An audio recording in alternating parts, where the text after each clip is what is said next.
Well, welcome everyone.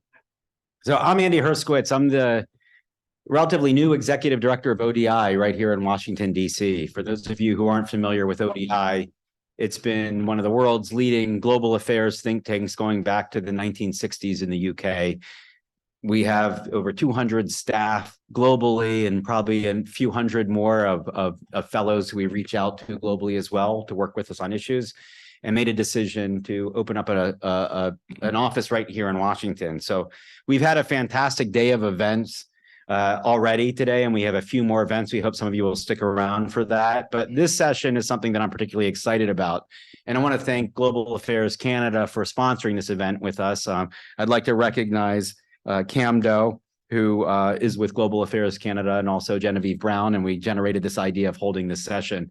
And to Cam's credit, she said, rather than me give some opening remarks, I want to hear from these panelists because you have really incredible people here. And for those of you who've ever been on a panel with me, this isn't going to be your normal panel. There's going to be a lot of discussion and interrupting and challenging with one another because we're here to solve issues. I think one of the reasons that ODI opened up an office here in Washington, D.C. is because ODI's catchphrase is think change, but really what ODI is about is making change as well. And it's critical that we look at some of these issues and we don't just sit on high-level panels and expert working groups, but we actually take it to the next level and we push a lot of the entities that need to make the change to make those changes. And part of that is by using our influence, by writing, by convening, by talking to people, and having a seat in Washington makes all the difference in the world. So really want to thank everyone. I want to thank the ODI team who's here. We have probably about 20 people in town from London, some of the smartest people you'll ever meet in your entire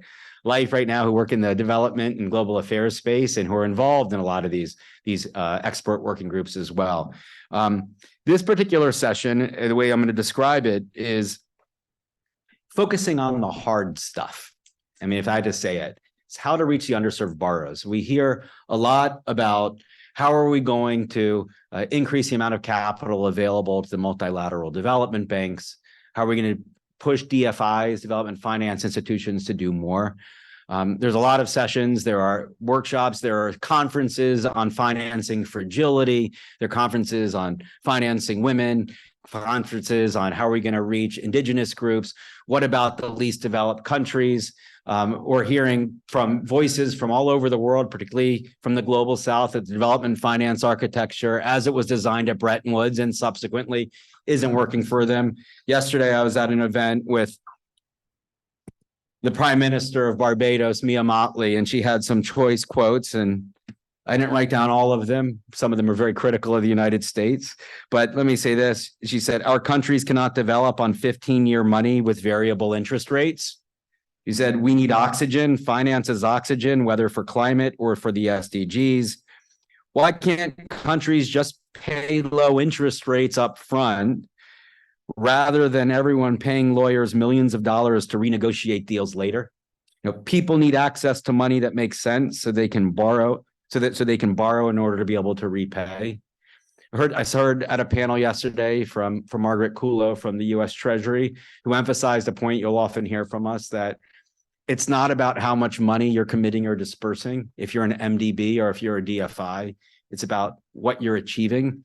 In fact, the point that she made was, if there's a multilateral development bank that has an opportunity to finance a project and a private bank comes in, they should let it go because they've done their job, because this is public financing. And our goal ultimately is to really put ourselves out of business.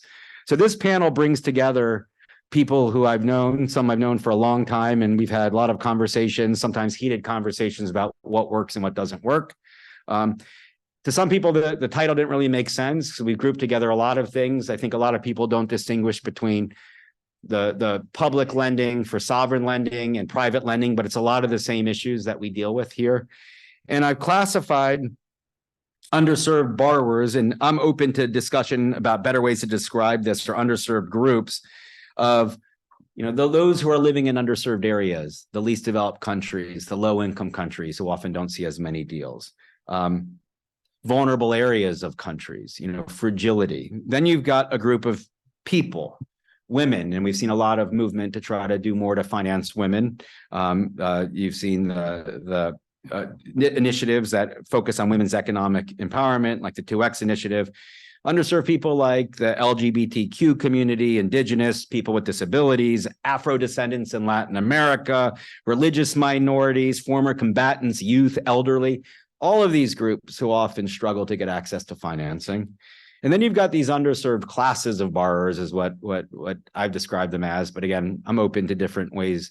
But I can tell you that when I was working at the Development Finance Corporation, I'd travel to a lot of countries and you'd meet with market women who they need $500 to $1,000. And the solution always is working through intermediaries. Or how many times I got calls or emails from businesses when I first joined DFC saying, you know, what's going on? I only need 500,000 or $1 million. And I've got all these requirements that I need to meet. And I can't meet those requirements. And people say they won't really work on deals under 5 million, even though DFC will do deals as low as $1 million. But the idea is to dig into these issues a bit and to ask ourselves questions about what are the approaches that are working? How can we scale these approaches? What are the structural challenges that we're facing, sort of at the macro level, and then also, you know, within your institutions? So I'm hoping everyone will speak, you know, very frankly. So what are the cultural issues that you see? You know, one example, when we were at DFC, we worked closely with the Stanford Seed Program.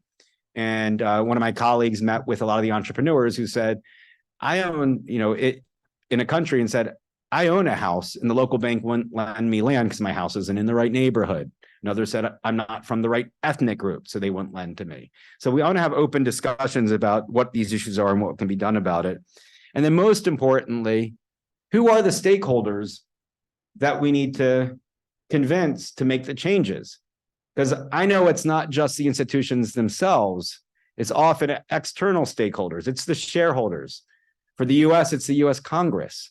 I know that DFC frequently will issue press releases talking about how much money it's committed or dispersed, knowing that that's not actually the right number to be measuring, but knowing that they're stakeholders, whether you're Republicans or Democrats. That's how people externally who don't understand all of the issues related to development finance are going to measure success. So how do we help educate people externally so that we can do the types of things that we need to do? So with that, I'm going to just quickly introduce our panelists and thank them for joining us. We're joined by Adama Mariko, who's the Secretary General of Finance in Common. We have Laurie Kerr, who's the CEO of FinDev Canada. Colin Buckley, who's the Managing Director of British International Investment. Agnes Dasavich, who's the Chief Operating Officer and Head of Investments at the U.S. International Development Finance Corporation. Franny Lautier, who's the CEO of the Southbridge Investment. And Cesar Buenadicha, who's the head of the Discovery Unit at the IDB Lab. And IDB Lab is particularly important. And I'm going to start with you, Cesar, and here's why. When I was at DFC, I frequently would hear about say, we should be doing this, we should be doing that. And people would say, IDB Lab does that. I was on a panel with someone and on Haiti, and it was USAID organized it. How are we going to drive more investment into Haiti? And the person at IDB Lab rattled off about 10 investments under $1 million they were doing in Haiti.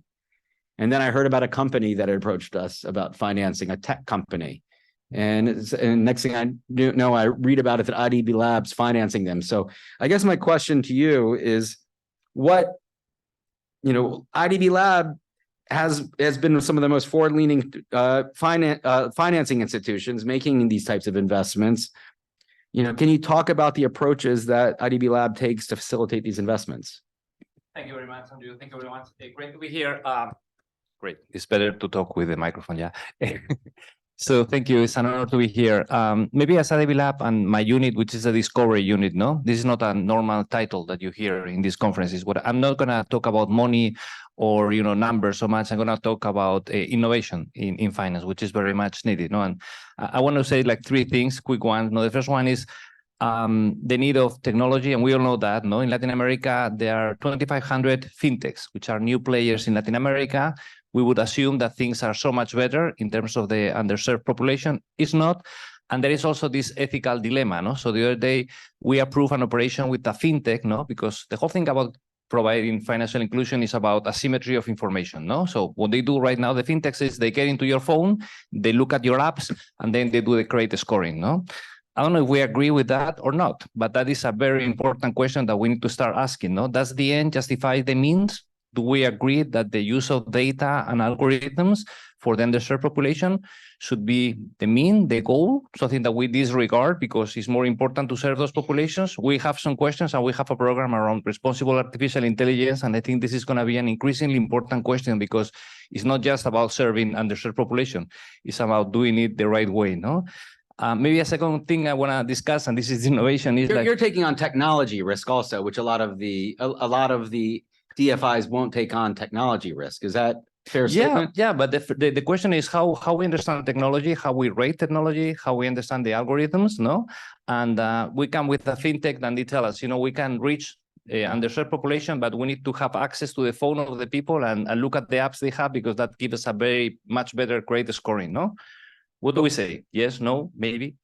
I'm just saying that this is a good question, no? And this is going to be increasingly the norm that we have, because many of the underserved populations are going to be having cell phones, no? And it's not about just reaching them through the cell phone, it's using the cell phone as a credit scoring tool, no? So this is something that we are exploring a lot in a program, no? And we invite all of you to keep exploring this, no? The ethical implications of algorithms in reaching underserved populations, no? Maybe a second thing is, I was talking about that we are very much into that. I was telling, last week I was in El Salvador. I used to work there 25 years ago in microfinance. And the women, they were like 45, 40 when I was there. Now they are like 60, 65. What happens with the early population? Are we serving those people? Latin America and many parts of the world are aging very fast. What are we going to do with the financial inclusion of the population that is getting older, no? Okay, so what are we going to do about it? I mean, do you have ideas about what you can do? Yes. So first thing that and also, I invite anybody to jump in at any time if you have an answer or you want to ask a question. I want ideas. I have questions, but I want ideas. Okay.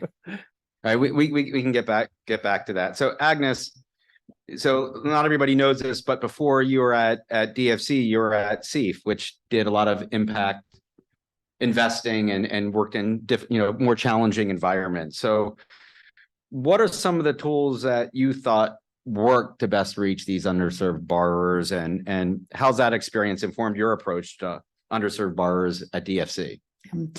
So as you know, I'm a big fan of intermediaries. Yes. Because and we argue about this. So go ahead. So let's have this conversation. Because CEF was an intermediary that supported more intermediaries, but in general, just going back to some of your earlier comments, when you introduced this topic, the reason that we have a lot of requirements is not necessarily because we'd like to pay a lot of lawyers, but because we are managing taxpayer resources, and we're managing taxpayer resources. Other people are managing investor resources, where those investors are trusting them with delivering the returns, if not capital preservation.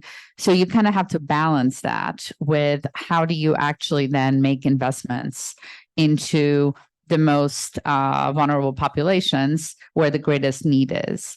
And the only way really in my mind to do that is to work through intermediaries, whether fintechs, who are actually now making great inroads into rural populations because they don't have to set up actual retail branches to reach them, all the way to funds, SME funds like CEF and others who are investing in SMEs.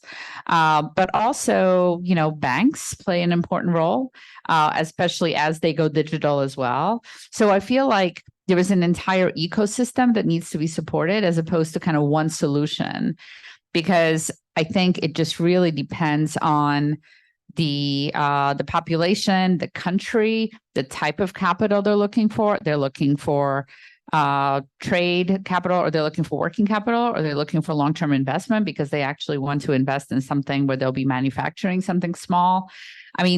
The whole point is that it's very transaction dependent. And I feel that intermediaries, first of all, who are in the field, in the communities where the capital is needed, probably have the most chance of success of delivering the right kind of capital at the right time to the right people, because they also know how to assess those risks. For us to be assessing those risks from Washington, D.C. is just really not feasible. So I don't disagree with you about intermediaries, and I want to actually turn to Lori on this in just a minute. The issue that I see, and I have a close friend who does a lot of business in countries all over the world. And I was telling him about a deal that we had just done. And I was so excited about it. And he said, it's terrible. He said, you lend them money, then they lend money to a local cooperative, and then the local cooperative lends money to the farmers, and these farmers are paying 30%, and it's killing them. So my view on this is that intermediaries are often doing the work that you as development agencies are doing, either because you don't have the bandwidth or the capacity to do everything, but you have this pressure to still earn a return. Like do the DFIs actually need to earn a return on the money they lend to an intermediary? I'm not saying lose money, but if you say we're recognizing that we can't do this ourselves, and we're going to have you do this, and we're going to give you some technical assistance that you don't have to pay back because our ultimate goal is development. Could something like that work? And you can chew on that a little bit. And Colin, I'm going to come to you eventually, but Lori, at FinDev Canada, I think that you've got, and correct me if I'm wrong, I was looking at the website, 70% of your investments are made through financial intermediaries. What do you see as the pros and cons of working through intermediaries for reaching underserved groups? Yeah, thanks, Andy. And I'm going to pick up on some of the things that Agnes said. So indeed, we're balancing out our portfolio a little bit more. FinDev Canada is only 5 years old. So we started in 2018, did a few transactions, and then COVID hit. So the way that we were able to grow as an organization is working with partners, and all of the DFIs pivoted and MDBs pivoted sort of to work with intermediaries to get liquidity to where it's needed most in market. So that's really how we built our book is through intermediaries. So we're balancing out that now, but intermediaries are always going to be a very important part of the business for many of the reasons that Agnes said. And I think some of the pros of that are the knowledge of the local markets, right? It's not just knowledge, but it's also like knowledge of, legal regulatory frameworks, et cetera, but it's knowledge of local preferences. And it's also trust, right? Like when some of the intermediaries are interacting with the end borrowers, there's a huge element of trust. And as Agnes said, whether we're in the field or whether we're wherever our headquarters are, you're not able to build those relationships. Yeah. I think it's also a matter of efficiency and effectiveness. So one of the intermediaries that we've supported, El Salvador, Fede Crédito in El Salvador, which is a second-tier bank, they provided 50,000 loans last year, like more than 50,000 loans. And are you getting reporting on the data from them? And so that's part of the package that they're doing? Package providing technical assistance to help them along their data journey, help them with their sub-borrowers in terms of what is the type of information, a lot of harmonization efforts, because we're not the only DFI that's financing some of these intermediaries. So how can we all harmonize as a group to reduce the burden on them? But certainly technical assistance, the sort of more than money approach is really, really important.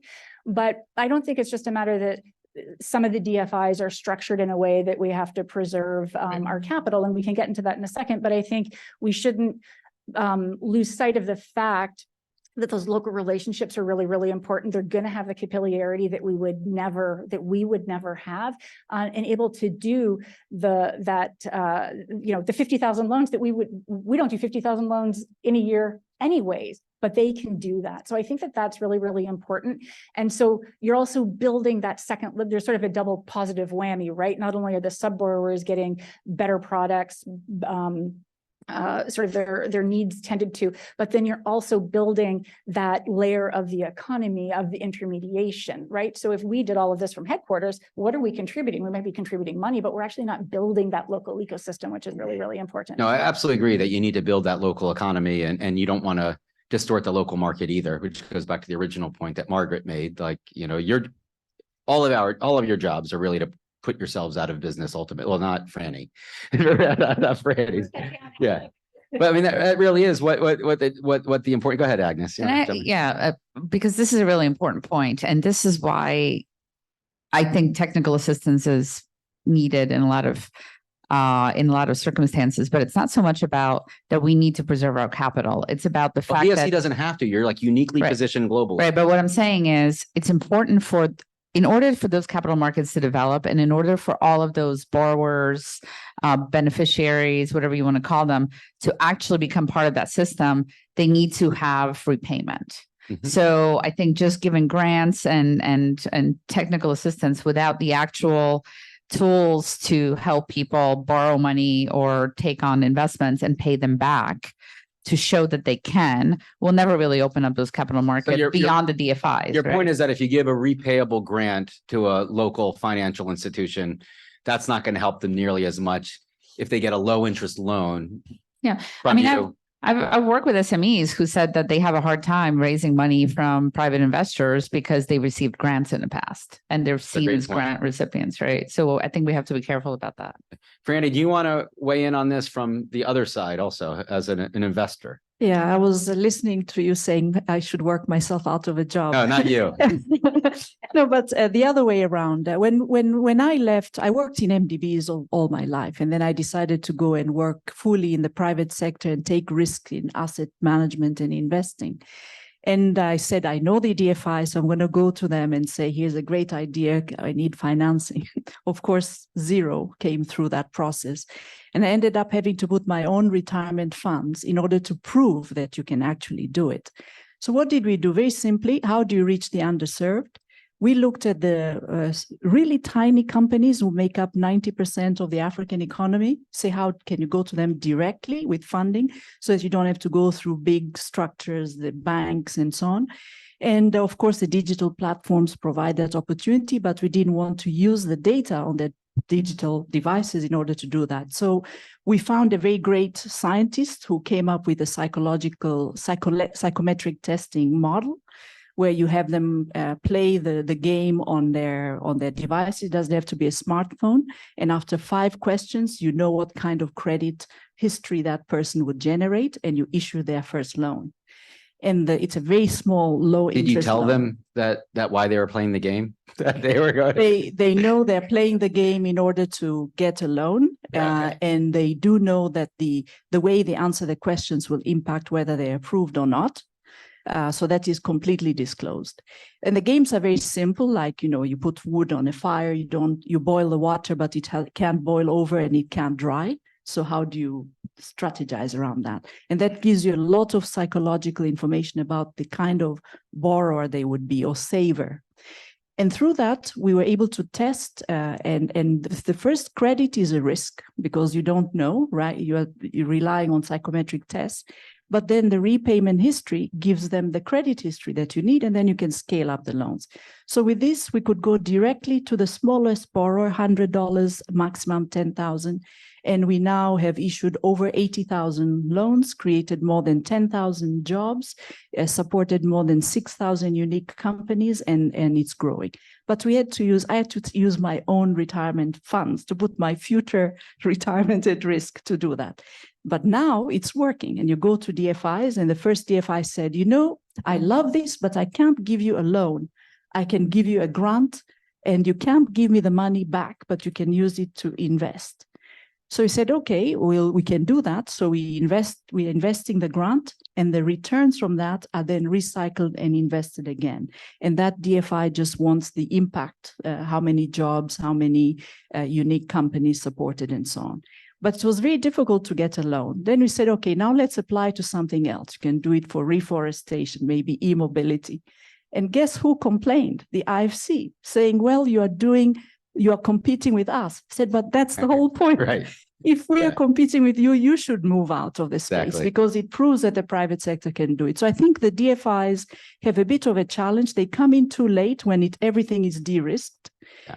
Or when they find that the private sector can do it, they say that that's their business model. So I think this is I'm being a bit harsh to my friends at IFC and the World Bank, but I see a lot of colleagues here saying that that's the experience. No, I could share lots of stories. I probably will, depending on how much time we have. And then the second area, I think, and here's maybe let me say now what has worked, because this first one is a criticism. What has worked, we've found actually philanthropy are very comfortable to come in if the DFI comes next.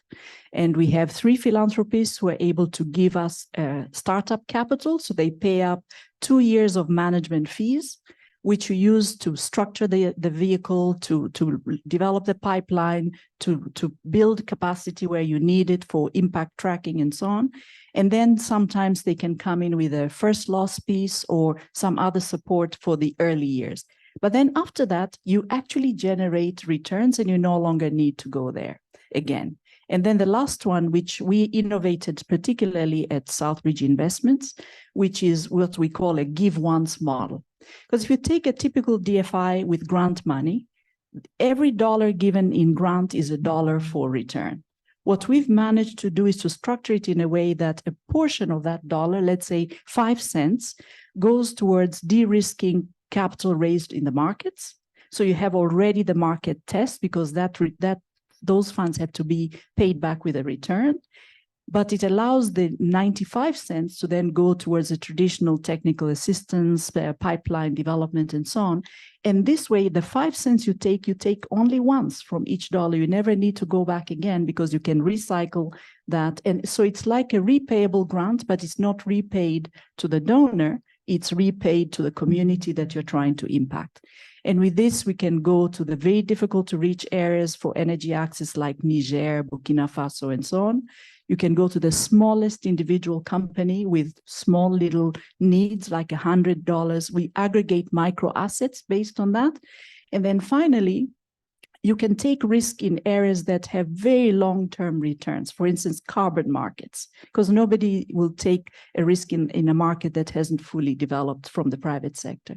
So these ways of working with philanthropy and grant makers allows you to actually tap into huge liquidity in the private markets, but do it in a smart way that reaches the very people that if we can't reach with financing today, 20, 30, 60 years from now, we are still having this conversation.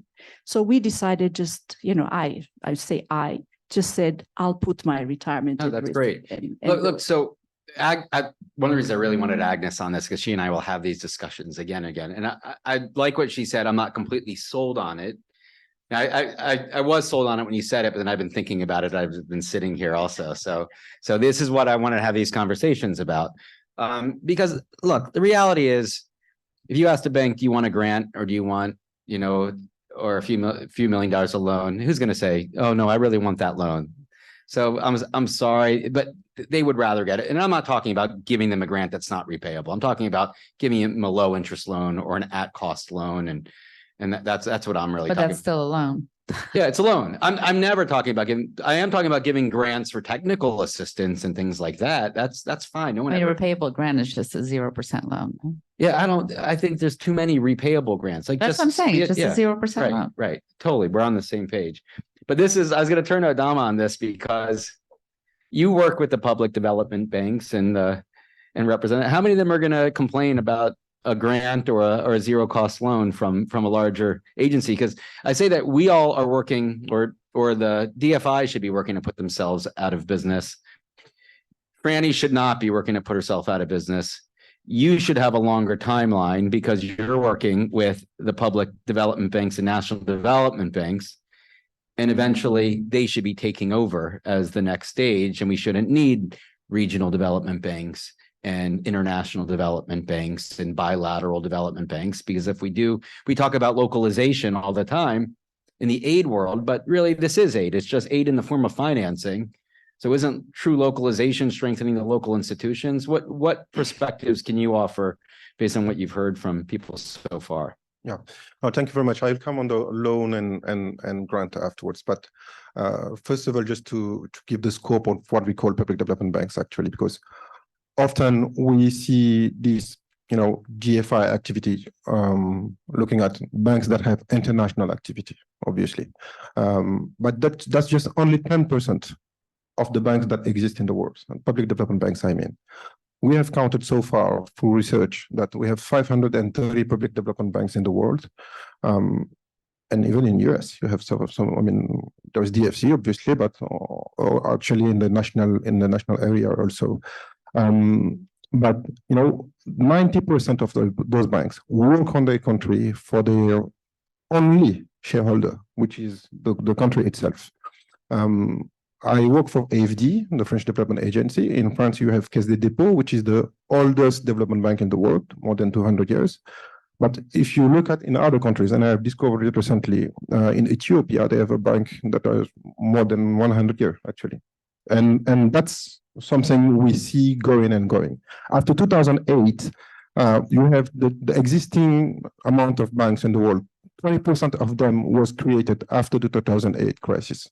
And that's also a pattern where we see that the countries, seeing their fiscal area narrowing, actually they count also on the public development banks in structuring the economies. The concentration of the balance sheet is also something we should look at.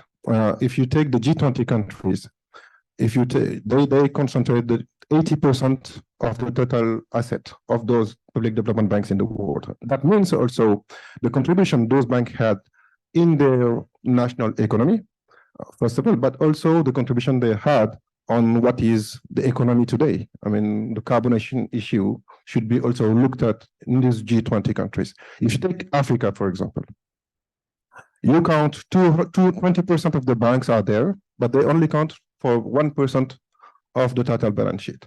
That shows, first of all, that are rather too small, but also the potential they have in contributing in the development of those countries. So why I'm saying that? Because often we also see in this discussion where we complain about, how we mobilize private capital, how we mobilize concessional funding in those countries. And often we forget that you have those national development banks that know better how to invest in their own country because they are doing the projects. They take the risk every day.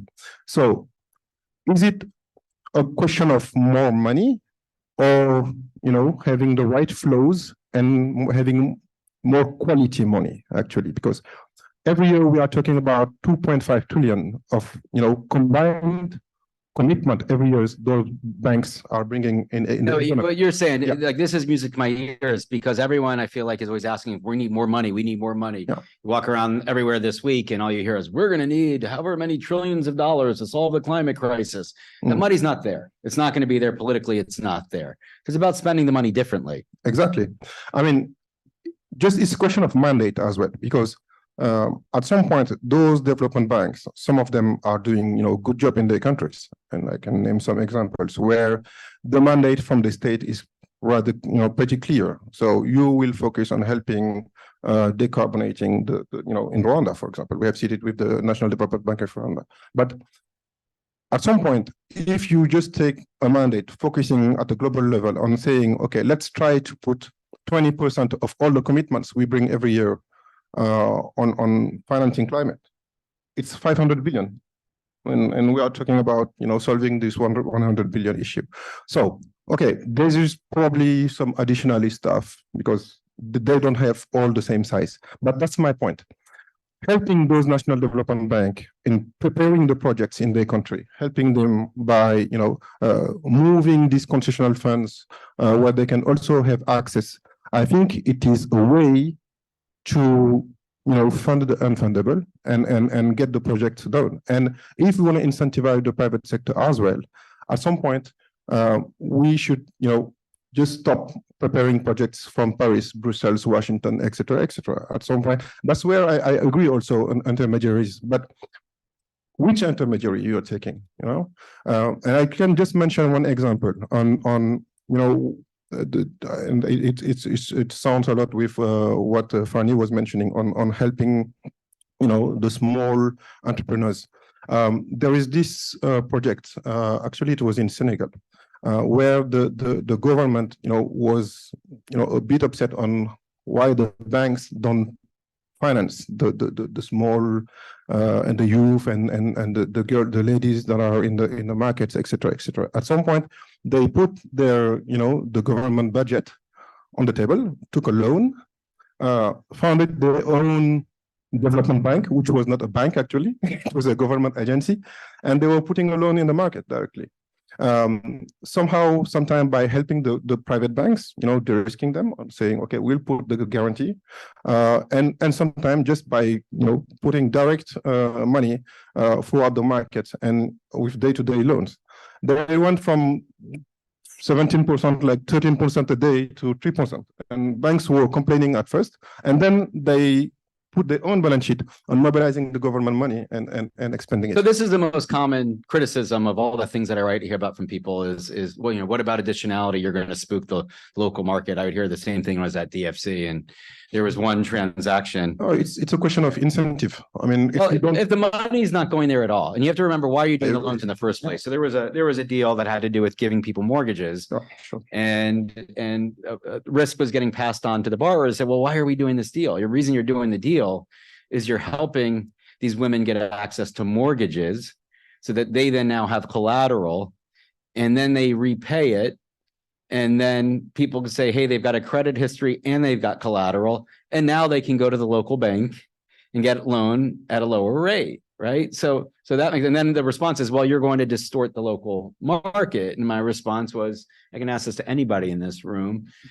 If the city of Washington, D.C. offered a subsidized interest rate to first-time home buyers in Washington, D.C., is there anybody in this room that would object to that and say, hey, you're distorting the local market? Like, you're not taking, and maybe sometimes what you need to do is, there's a little bit of monopolies going on, and you're saying to the local banks, if you're not doing this, we're going to do it. And No, but the problem is at some point it's taxpayers' money. You cannot do it all the time. Right. You have to structure a market. I mean, what public development bank do, we are supposed to fix market failures. It's not up to us to create one. I agree on that. Right. And it's also a way to segment, I mean, to create segmentation on also where the money goes to create opportunities for business. I'm just going to mention one example I did myself. Actually, I was working on the French overseas islands. So it's really sometimes, challenging areas, even though you are in the France. And we were developing this program, on greening the energy sector. So helping investors to get into the power plants, and at some point banks wouldn't do it.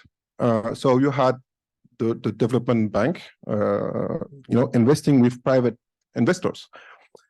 And we started the first programs. So the government would also make subsidies on buying, the offset product at higher price.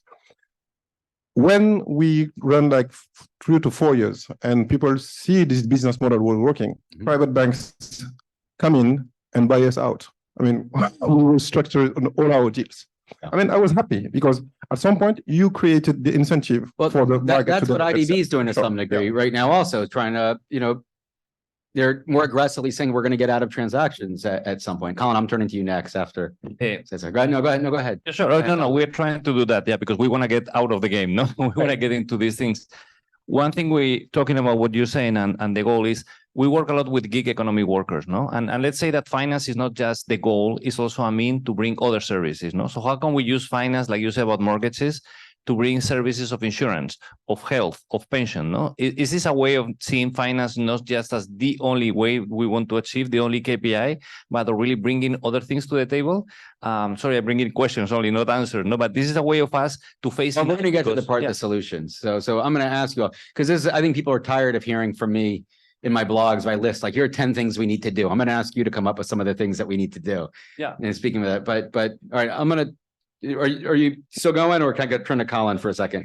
All right. So Colin, you have been, go ahead, Gloria, you want to say, Really go for it. Go for it. If that's okay. No, I don't want to. Taking you up on your provocateur. Yeah, please do. Interrupt. Go ahead. So one thing that that's coming to mind as I'm hearing you sort of frame some of the challenges or some of the opportunities that may or may not be overlooked with some of the way that the DFIs or PDBs may be operating, is the following. So forget about, set aside just for a moment, because there is a conversation around the type of capital that we have access to. Right, and that's what I'm going to get into with Colin in a second. But I do want to emphasize the point that there's something very different, like we have to understand, or we have to appreciate, I think, that even in the cases like that you're saying, we're going to give a subsidized loan for this, it has to be a bridge to somewhere. Yeah, of course. Because otherwise, like if something that's relying on a permanent subsidy, then that's not actually really a solution. Because if there's not an underlying viable business proposition that might need a little help in the beginning, call it blended finance, call it whatever you want,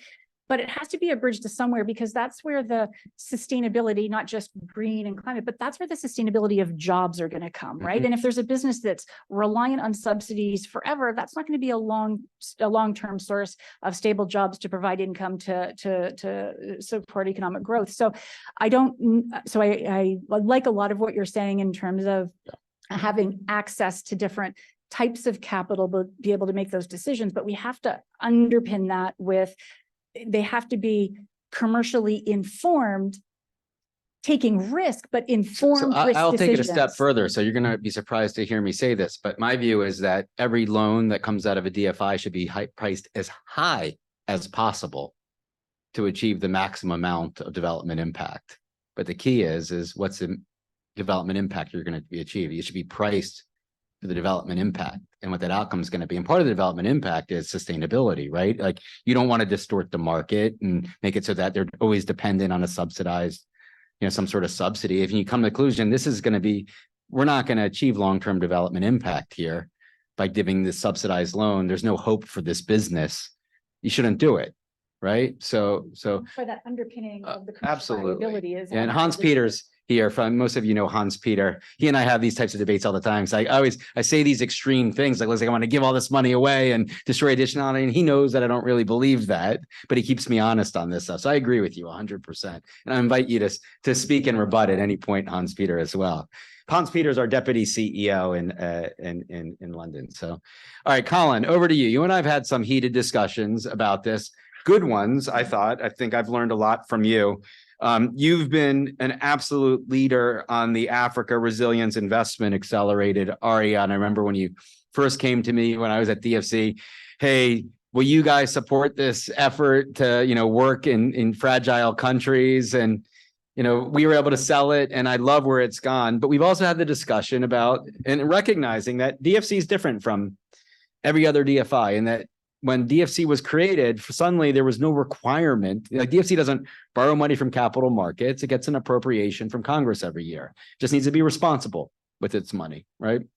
And no one questions that. But BII and others, you have to borrow money from capital markets. You have shareholders who invest. You've got to earn a return. You have to be at capital preservation plus a few percentage points. So it's two different questions. So why don't we talk about ARIA first, and then let's all move to the question of, in the perfect world, if you didn't have to be at capital preservation levels, what would you do differently and how do we get there? So let's start with the ARIA discussion and how you've been successful with fragile. Great, Andy. I mean, let me start out by contextualizing this. So there are a lot of underserved borrowers in the world, sadly. I mean, Lori could speak about women and the 2X challenge. I'm going to speak about SMEs in low-income countries, okay? Because as Andy says, that's what I care about. Why do I care about that? Because I think that is the last unsolved problem of development finance. And if we are going to go out of business, we're going to have to crack that job in order to go out of business, all right? Now, we've tried a lot of things. This is a great panel of people. So. I'm going to tell you something. I don't know the answer, all right? What I do know two things. I do know a lot of things that don't work because we've been trying them for about 40 years. The other thing I know, and I am sure of, is there is no silver bullet. The development community loves silver bullets. There's no silver bullet. That means that the answer is going to be a sort of an accumulation of marginal efforts, which over time somehow erode this problem. So with that context, I'm going to give you, I thought I would give you 3 ideas that we're testing as potential answers. And the first one is ARIA. ARIA was launched in 2021 as a collaborative platform for IFIs and DFIs to think about fragile and conflict states in low-income countries. It is intentionally experimental because we don't know the answer, all right? So, but what does it try and do? It tries to find investments in these countries. It tries to coordinate private sector efforts between donors and DFIs, and it advocates for reform. It does this in a small selection of countries. You can't do all things in all places. And those countries are Benin, DRC, Ethiopia, Liberia, and Sierra Leone. It has been modestly successful. Let us So tell us what's worked, what hasn't worked. Like just like let's. So what are the warts? First of all, many of us believed there are no investment opportunities in low-income countries. That has been proven wrong.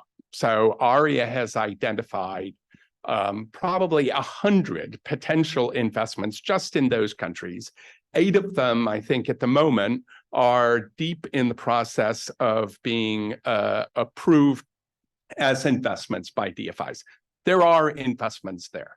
Well, second thing, if DFIs are How do you find the investments? well, you're just not going to let me get into a flow, are you, Andy? No, So, it's warm in here too, so it's making you. yeah. I mean, it's hard. There's no substitution for taking investment professionals and sending them to these countries. And that's what ARIA does. It takes investment teams, takes them to a country for a week and arranges a program where they go around and they try and see as many potential companies as possible. That's the only way that you do it. You can't do it sitting in London, Washington, D.C., or in Montreal. You have to go out and do that. And we'll talk about some of the problems with that because it's damned expensive, but that's the only way it gets done. So I talked a little bit about, reform, and so modest success, but let's not, problem is far from solved. Another approach, if I can go, is something we call growth investment partners. And I'm going to make my observation. One, I'm a huge fan of intermediation. BII, I think, still is the largest LP in Africa. Okay, so love the intermediation. However, on this one, So I'm going to stop you for 1 second. I want everyone to think about how do we do intermediation better in the perfect world. So let's go. So keep going. and I'm going to tell you now, Okay, good. because I side with Andy on this. I think in low-income countries, intermediation fails. Oh, that's what we've tried. That we tried the banks, they failed. We tried funds. Trust me, they failed. Okay, so this is an attempt at an intermediation that works. And what it is this: it recognizes you can't do equity. You need to do debt. We can come back and explain why that is. You can't do debt in a normal way in a low-income country. What SMEs need is they need far more flexibility. They need far longer repayments. They can't post collateral. So what this platform does, and by platform, I mean that we created a business, okay? And the business went out and hired a CEO and it hired investment professionals to go on the ground we've done this in Ghana and Zambia. Why? Because you're absolutely right. Intermediation only works if people are in the country, can't do it from London, can't do it from Washington, D.C. These people have the authority to negotiate local currency loans to SMEs that look to the future potential revenue of the business rather than relying on collateral. All right. Well, it may work. It may not work. It may end up on the long list of failures in low-income countries, but we're going to give it a shot. All right. But let me say something about that. And this is why I think this is okay. USAID has a budget of $35 billion a year that it gives away. I mean, not just gives it away. It goes to contracts and grants. It's aimed towards doing development. A lot of it fails, and that's okay. That's what development's all about. But you guys are development institutions. You know, I often will tell this story, and my colleagues are probably tired of me. You all have heard me say this. So when we're doing Power Africa, if I tell you the story that we helped collectively, this partnership with everybody, DFIs, USAID, everyone helped 120 power projects worth $20 billion reach financial close, and it only cost the U.S. taxpayer $500 million to do that. And everyone oohs and ahs. And I go down and I brief Capitol Hill on this, like, wow, that's incredible leverage. You got $40 of investment for every dollar that we gave to USAID. But if Agnes were to go down to the Hill and say, DFC financed 120 power projects worth $20 billion and it lost $500 million on that portfolio, everyone would say, why did you lose that money? But it's the exact same thing. And so it's money, development money that has been spent. And this is why thinking through, like, how do we get to the point where you explain this to the stakeholders and others that if only you had more money to do the types of deals that you need to do, not for all of them, not in middle income countries. Yeah. Price them as high as you possibly can to have the development impact that you want to have. But in some places like low income countries, you're going to need to maybe price them lower, so anyone, go ahead, Adama. Just sorry, Andy, do you know how many billions on those you were mentioned goes to the businesses in those countries? How many billions of what? Of the budget you mentioned of you. Oh, yeah. I mean, That's a whole side issue. We can do a separate panel about that. I mean, but yeah, that's my yeah. point. I mean, actually, the fact that we are speaking about development somehow, it links on your first question on the instruments. If you took I mean, I'm just going to give two examples, and one of them is in US. USAID issued, I mean, lately the fact to say, okay, we will push a number, on having 30% of our commitments to be implemented through local procurement. Yes, 25%. And then Yeah. few days after come out to say, okay, no, finally not 30%, but 25%, right? And at some point we asked ourselves, for some development banks, and I'm going to take the example from AFD, and our CEO was like, okay, how much are we doing? Because if people start, reviewing their numbers, and we are on more than 90%, because you are doing, in one side, you're doing loan, and when you give the loan to the country, you are not telling him who will spend that loan. I mean, they have their own procurement procedures, and they can issue and have local procurement. If you use the grant and somehow you didn't disconnect the how you implement the grant, you have temptation to have SMEs or companies from your country, based in Washington or wherever, implementing it in DRC or in other country, and the money stays in US. So that's typically one. This goes to the point that I was making, that to really to support the public development banks, people don't talk about financing when they talk about the localization discussion. Franny wants to say something. Go. Yeah, I wanted to use two examples, which I think you're asking what has worked. So I give two examples with my other hat. One is FSD Africa, single shareholder, UK government. So DFID puts the shareholding capital. You have two components. One is purely policy work, market creation, supporting the development of new markets that you actually need in the financial sector in particular. So the capital markets, carbon markets, all those really hard to do things. That's with ODA grant money. With grant money. Yep. That's done by FSD Africa. And then you have FSD Africa investment that actually then takes the risk to prove that the private sector can actually do it. So you're working with two legs. And making sure there's additionality. They're not going to go into something that a private. Exactly. And you can see now, looking at the evolution of this model, the FSDA Africa investment is now growing and has a handover point then to BII. So this gives you a very nice array of how tax dollars can be used to invest in a way that creates markets, puts the subsidies where they ought to go, but doesn't distort the markets because it uses another arm to do the early testing, piloting, and then it can be scaled up by another entity, in this case, BII. The other one is a model which the Nordic countries did with the SADC countries. This is my other hat, which is NORSAD.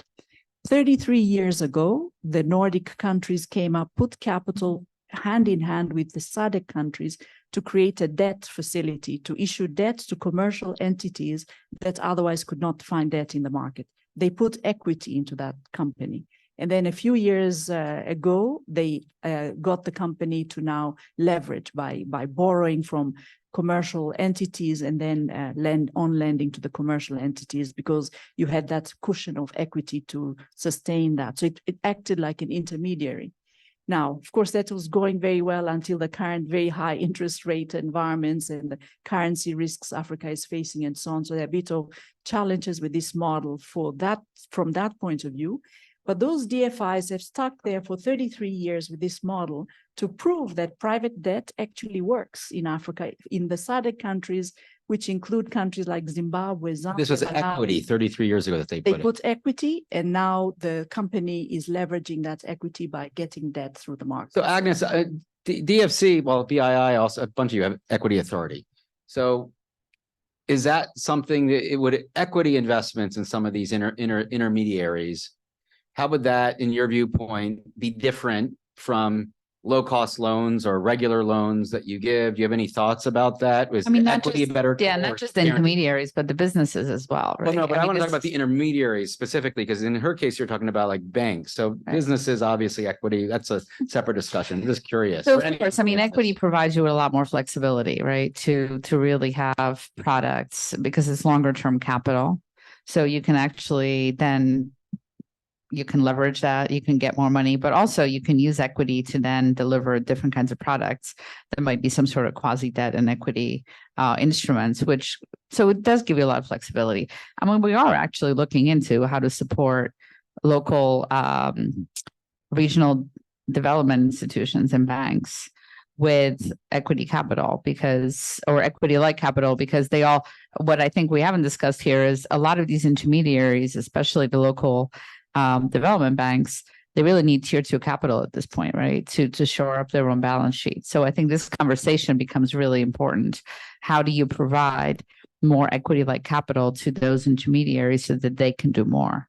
So when you're saying equity like capital, it's still a debt instrument, but it's dressed up to look like equity, which Yeah. OPIC did. Yeah, I agree. So- And how we can provide a skin in the game to all the levels in a way that is scalable, no? Because it's not just about wanting to get out of the game, no? It's if we do it right, we won't get access to more funding necessarily, no? Or the intermediaries. So how we really make a scheme in which there is a skin in the game and something to win in every level in an equity like, which is not easy, honestly, because Right. if DFC has a lot of funding, the better you do, you are not going to get more money, no? If I'm not wrong, no? Will you? Will DFC get more money if it doesn't do well? No, if they do a good job in SME finance, no? If you get the good, if you get SME to grow, will you get more money, more funding from the government? So it depends. I don't think so. I think that, well, go ahead, Agnes. I mean, it depends, right? It's not, as Andy was saying, we're funded very differently. Yeah. So, I mean, I think the way we would grow is if we deliver really great development results, right? And if that means more SME financing, more job creation, then yes, I mean, we were established with kind of a dual purpose in mind. One is development impact, and the other one is foreign policy, support U.S. foreign policy. So I think as long as we could show results, those are our kind of goalposts. As long as we can show those results, I mean, we should be able to grow even further. Yeah. Laura, you've had your hand on your mic. for a Yeah, while. no, just I wanted to underscore, I think Franny made some really good points. One is that it's an ecosystem approach, right? And we talked about sort of that early upstream, so not losing sight of the ecosystem, because the financing, the commercially based financing is only going to be so successful when kind of all the other upstream stuff is done. The importance of putting the building blocks together across that ecosystem. And that relates to the intentionality of each dollar spent, right? So the intentionality behind grant money to support legal, regulatory, or grant money to support sort of business development, concessional finance to support early demonstration projects that will then lead to commercial finance. So each one of those has a different strategy behind it, has a different sort of thesis behind it, if you will, but being very intentional about what each dollar, whether it's sort of from each dollar from the ODA budget, whether it's for a commercial. Well, I'm project or going to turn to your colleagues, your Or- Canadian colleagues who are here, if that's all right with you, because Global Affairs Canada has Innovative Finance, which has somewhat of a different mandate from FinDev Canada, but you work with one another, and I'm going to grab your microphone. Thank you. Just to see, you do have these different pieces. So we've got Genevieve Brown and Cam Doe here. So Genevieve, you and I have had a lot of conversations about this, and so the criticism that I often give is that when you think about the aid world, and I said USAID gives away, let's say, or grants or contracts out 35 billion or so. There's someone said yesterday, there's $150 billion of ODA right now a year. Then that might not be the right number, but it's a limited amount of ODA. And then you've got the finance agencies that are over here who are at capital preservation plus a few percentage points. If you have all this space in between, where if you could shift some of this ODA to development finance agent institutions, could they get to the point where they don't have to earn 100% and you could make up that shortfall? And I'm going to have Colin to talk about this as well. So I threw this idea out to him a long time ago. I don't know if he has had time to stew on it at all, but I just want to invite any insights or thoughts that you might have, Genevieve, on this thought of the role of what you all have been doing. Sure, thanks. We've been in a process of rethinking the program over the last 18 months, and it's been really interesting. And I think this conversation is very illustrative of a lot of the thinking that's been going into this, because as a donor, we have the ability to do a lot of what has been talked about today. But what is the particular value added of our money in the role that we can play, given that we are not structured to be self-sustaining? We do, of course, have, I mean, we have to be responsible with taxpayer monies, but the way we can define that can look very differently. I think this is an opportunity with what we've been learning in blended finance to think about this differently, where we can start to push things down in the investment stack more, because things that we've talked about in terms of how are we defining risk, but are we quantifying the risk of not taking enough risk, right? What does that translate into? Are we calculating what it means to not take on those additional opportunities to be able to get to the impact that we're trying to, because all of us are driven by impact. So how do we open up that space when we know that we haven't been mobilizing the money? We know we haven't been taking enough risk. We know that these things in the lessons that we have today of the last few years. So these are the questions that we're asking ourselves. What can we as a donor play in these structures and these investment opportunities that will allow us to get closer? Because even in the question of intermediaries, it is about which intermediaries and what they're doing in different circumstances. So it's been just interesting hearing all the different interventions, because we obviously also work through intermediaries. We're not an implementer ourselves, but what does it mean to work with an intermediary that is just pushing their costs onto their borrowers? That's not successful. That might be necessary, but how do we take on some of that risk a little bit more? How can we pay How for can that? we work together?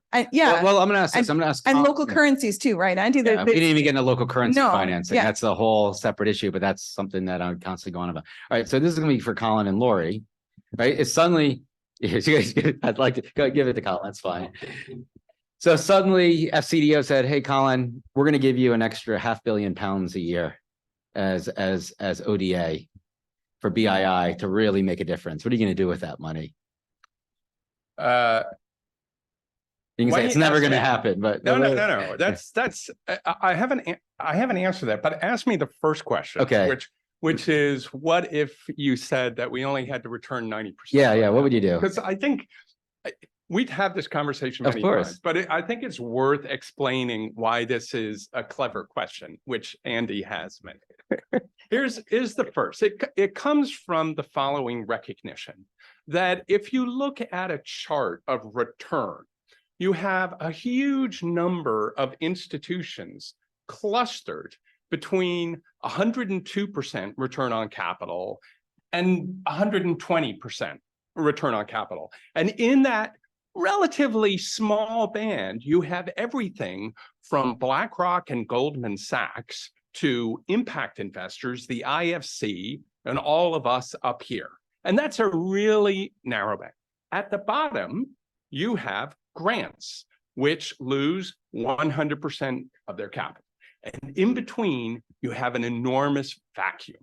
And so Andy's question really is, why is there a vacuum? I mean, that makes no sense. Surely it should all be populated. You should have like everything from a 100% loss to a 50% loss. And okay, but there is a reason why this operates. And it's worth saying this, which is DFIs need to make a profit. All right, and we have to be honest about that. Or more specifically, they need to make a profit in order to do some of the things that are subject to other ODI events. Mobilization. If we are losing money every year, we are not a commercial investor. We are not credible. There's no way that we can mobilize commercial capital if we essentially lose, money every single year. Second point is, many companies would not take the money from us. It's the reciprocal of the question you asked over here about why DFIs won't give money to businesses that took grants. Some of those companies won't take an investment from us if we're losing money, because then we're a grant organization, okay? So a lot of things fail along the way, which is why you cleverly restructured your question to not say what happens if you lose you know. Well, I don't call it 10%. losing. I'm saying, let's say that you went into a But transaction. now you just want to in give me advance. extra money. All right. No, what I'm saying is, In order to if somebody needs local currency financing, and you're a development institution, and you know that over the last 20 years, the Ghanaian cedi has lost 70% of its value. Bianca's here, she can correct me on whatever the number is of its value against the US dollar. But you go into it saying, we are going to take on the first $10 million of that anticipated currency loss. And we're going to give you a loan, and we're taking that hit. But you as BII, you can't do that because you don't have the ODA to take on that hit. But if you were to put it on a chart, you'd see, all right, we're only earning back 95%. Okay, so let I'm me not tell you- saying Yeah. Let me tell you how I bad deals. spend. I never said that. Agree. No, I Okay, agree. yeah. So let me tell you now how I would spend your $500 million. All Thank right. you very much. I understand you brought. Pleasure. I love understand doing you brought a business with you. checkbook. So, Okay. half of it I would use to offset expected losses in investments in low-income countries. Well, those losses may happen in many ways. They may happen because of depreciation. They may happen because the businesses are too risky. They may happen because we actually have to do some short-term gap financing to make things. Companies can come up with a lot of ways to lose money. So half of your 500 million, I would use to cover those losses, so that my investments in low-income countries are sheltered from losses. So That make you make more investments in low-income countries? well, yes, because at the moment, I can't lose any money in low-income countries. And another observation, we've looked at the data of our investing in low-income countries over years. We lose money, okay? It's not a question about not making returns. We lose money. We lose about 5%, okay? But you lose money. 5% on that portfolio in low-income countries. Yeah. Well, that's not terrible. All right, but go ahead. Well, yeah. So there you are. You're at your 95% return. Well, Okay, but- again, remember, we have to be profitable. So Right. losing 5%, you know. But if you it's have not- the ODA but to do that, but go ahead. Now, this is over time, overall, you know, this is including project finance where we never lose money. So Right. don't take it with a grain of salt. I still have 250 million. I would spend it in two ways. Half of that I would spend on the supplemental expenses that we face in making investments in low-income countries, because this is a piece no one really talks about. It's not just that we lose money. It's that doing the due diligence, understanding these is fiendishly expensive in these countries. So I would take 250 million to do that, leaves me with 250 million, which I will spend on vast amounts of technical assistance to these businesses to try and get them into a place that they both satisfy at least their own national law, that they understand how to expand their business, so that they have the capacity to deal with some of the extraordinary challenges in this business. If you're in a giving mood, I would ask you. I'm going to give some to Lori too. If you're in a giving mood, I would ask for one more thing, which is, let me be a little bit more flexible about all of the ESG requirements in low-income countries, okay? Especially when I'm talking about SMEs. Let me take a more principled approach. National laws, do no harm, constant improvement, but free me from the vast ESG requirements designed for project finance projects in Brazil. So that would be my last ask. So I realized we were at time. Lori, did he answer the question the similar way that you would have answered that? I think you did a really great job, Colin. So congratulations. But what I think is really important about what Colin outlined is that it's not just like, you know, either we can lose money or don't have to repay money, but there has to be a strategy behind how you're going to use the money. Otherwise, it's mushy, it's fuzzy. Yes. And it leads to credibility issues in the market and for the markets that we're trying to serve and for the counterparties. Would you do a lot more if you had a lot of ODA to work on your transactions? Certainly, if there was more concessional financing available, more technical assistance available, without a doubt. However, let's not lose sight of the fact that there are commercially viable opportunities Of where course. that we should still maximize. Of right? course. So it's about building balance. We but are in it's agreement on that. I right. said, this is focusing on the hard stuff. Hans Peter, this is the Absolutely. discussion on the hard stuff. We'll Yes. keep doing all the other stuff in Focusing on middle the income hard stuff, countries. yes. But this is Access focusing to different products would be super helpful. because we're out of time. Raise your hand. Did their answers satisfy? Franny, you wanted to say something. Go ahead. You have the last word. Go I ahead. just wanted to give a quick example of how DFIs came in to support something like that. African Risk Capacity Limited, private insurance for disaster risk to farmers, directly to farmers. The UK and Germany put 100 million, say, pay us back in 30 years, just the 100 million, no return, just what we put in. African countries then came in and put in their capital, not as much, of course, because they're poorer, but they put together then an entity which is based in Bermuda, giving private insurance to countries that suffer disaster risk. So Senegal got 17 million when they had a drought. Now that model is being used now for the post-pandemic risks. So it proved that it's actually the right approach because you're building long-term insurance knowledge, long-term insurance markets, and you're doing that with DFI money at risk to be repaid, but over 30 years. So longer time horizon for repayment. I think if you could do more of that, you could see a lot of private sector solutions come in these very difficult markets. Great, thanks. Adama, you're holding your mic. Just 1 one minute. last point. So Yeah, we're over I mean- time. So I mean, that'd be great. even shorter. On the hard part, I mean, the things that we don't often see financing either directly or intermediaries.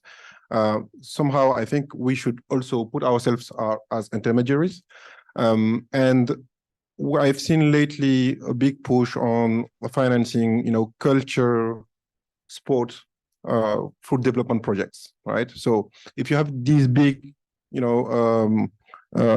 infrastructure projects, you can still have a small portion on how you imagine, helping local artists, to also benefit from the projects you are making. And there's several people that have, small amount of money here and there, and they don't have these rich and capacity to access those people and those,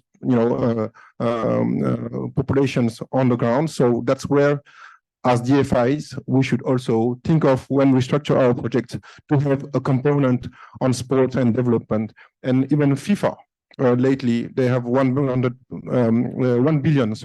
they want to spend on, buying balls and giving it to people. So we just raised our hand. I was like, we have better idea, probably. We can discuss that and structure a way to put that 100 billion on the projects we have in the ground, and that can be useful to the youth, the women, and all the artists and, all the margin people you was mentioning. So thank you. Great. Thank you so much. I want to thank the panelists. I want to really thank you because even for those of you who know me and you knew what you were walking into, you still agreed to be on this panel.